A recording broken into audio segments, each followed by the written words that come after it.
کہتے ہیں آپ کی کیا شرط ہے؟ میں نے کہا ہمارا لڑکا داڑھی منڈائے گا، تیری لڑکی سار منڈائے گی، وہ بھی اس طرح پھرے یہ بھی اس طرح پھیرتے ہیں، بات برابر کی ہو جائے گی۔ کہتے ہیں کہ یہ عجیب تہذیب ہے یار، یہ کوئی بات ہے کرنے والی؟ میں نے کہا یہ کوئی بات کرنے والی؟ کہتے ہیں ہماری تو وہاں عزت نہیں رہے گی۔ میں نے کہا یہاں حضور کی سنت کی عزت نہیں رہے گی، آپ اپنی عزت کو پیٹ رہے ہیں۔ ہماری تو لاکھوں عزتیں ہیں ہمارے نبی کے جناب علی، نالین پاک پر قربان ہو جائیں۔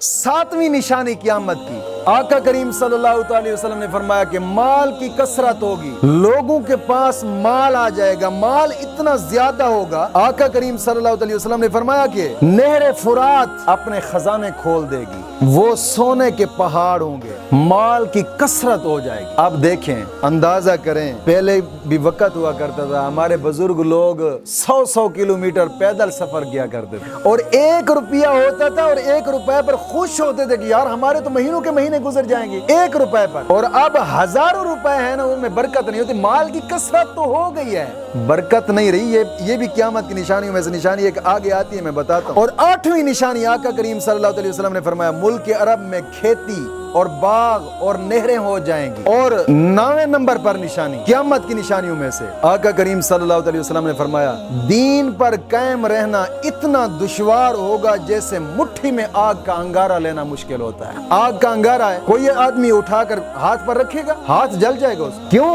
کہ ہاتھ کی ہتھیلی پر آگ کا انگارہ رکھنا مشکل ہے۔ حضور نے فرمایا قرب قیامت دین پر ثابت قدم رہنا، دین پر چلنا اتنا مشکل ہو جائے گا جیسے آگ کا انگارہ ہاتھ کی ہتھیلی پر رکھنا مشکل ہو۔ اب ہے ایسا، اب تو لوگوں کا ذہن بھی ایسا مر چکا ہے کہ جناب علی جب بھی کوئی تبلیغ کی جائے یار اوے خدا کا واسطہ جے بچوں کو دین پڑھائیں، بچوں کو دین پڑھائیں۔ کہتے ہیں یار دین پڑھائیں گے تو بچے بھوکے مر جائیں گے۔ کیا یار مولویوں کے پاس کیا ہے مولویوں کے پاس؟ سوال میں صرف اتنا کرتا ہوں، آن لائن سننے والے میرے دوست کافی ہوں گے، ٹک ٹاک پر بھی اور جناب علی جو یوٹیوب پر بھی دیکھ رہے ہیں لائیو، صرف میرا اتنا سوال ہے جو دنیاوی تعلیم پڑھنے والا ہے کیا اس کا خدا اور ہے؟ دین کے پڑھنے والے کا خدا اور ہوتا ہے کیا؟ حالانکہ جو دین پڑھنے والا ہوتا ہے مولا کریم اس کو عزت عطا فرماتا ہے۔ میرے ساتھ تھے، میرے ساتھ پڑھنے والے دنیاوی تعلیم میں نے BSc کر کے چھوڑ دیا ہے، اور میرے ساتھ پڑھنے والے MSc کر کے آج بھی جناب علی ہوٹل لگا کر بیٹھ۔ بات کرنے کا مقصد یہ ہے کہ دین پر قائم رہنا مشکل ہوگا۔ اب حقیقت ہے یہی، اب تو لوگوں کا ذہن بھی اتنا بدل چکا ہے، وہ کہ یار ہم اپنی اولاد کو دین پڑھائیں،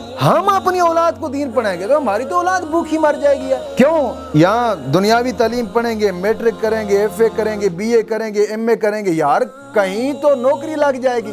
میں صرف اتنا سوال کرتا ہوں 16 سال بچے کو پڑھانے کے بعد، 16 سال لاکھوں روپے خرچ کرنے کے بعد بچے کو کسی کا غلام بنانا ہے، صرف کسی کا نوکر بنانے کے لیے جناب علی تعلیم دی جا رہی، کسی کا نوکر، تاکہ کسی کا غلام بن جائے، یار کسی کا نوکر بن جائے۔ یار اگر وہاں پہ کسی کا نوکر بنانا ہے 4 ٹکے کی خاطر، وہ حضور کا ہی نوکر بنا لے، رزق تو رب دے گا۔ میرا صرف اتنا سوال ہے، یہ جو گیدڑ ہیں، کتے ہیں، کھوتے ہیں، بلے ہیں، جنگل میں رہنے والے، ان کی کہیں نوکریاں ہیں کیا؟ یہ کہیں پر ماسٹر لگے ہوئے ہیں؟ کھوتا کہیں جناب علی کاروبار کر کے بیٹھا ہے کیا؟ یا کتا کہیں نوکری کرتا ہے؟ گیدڑ کہیں نوکری کرتا ہے؟ کہاں سے رزق کھاتے ہیں؟ واضح طور پر جواب آئے گا کہ ان کو رب رزق دینے والا ہے۔ بھائی اگر جانوروں کو رب رزق دیتا ہے تو انسان جو اشرف المخلوق ہے، وہ رب جو دشمنوں کو دینے والا ہے وہ دوستوں کو نہیں دے گا، اس سے بھی اعلیٰ دے گا۔ حالانکہ دنیا کے اندر جو رزق تقسیم ہوتا ہے یہ رزق سارا ہے مسلمان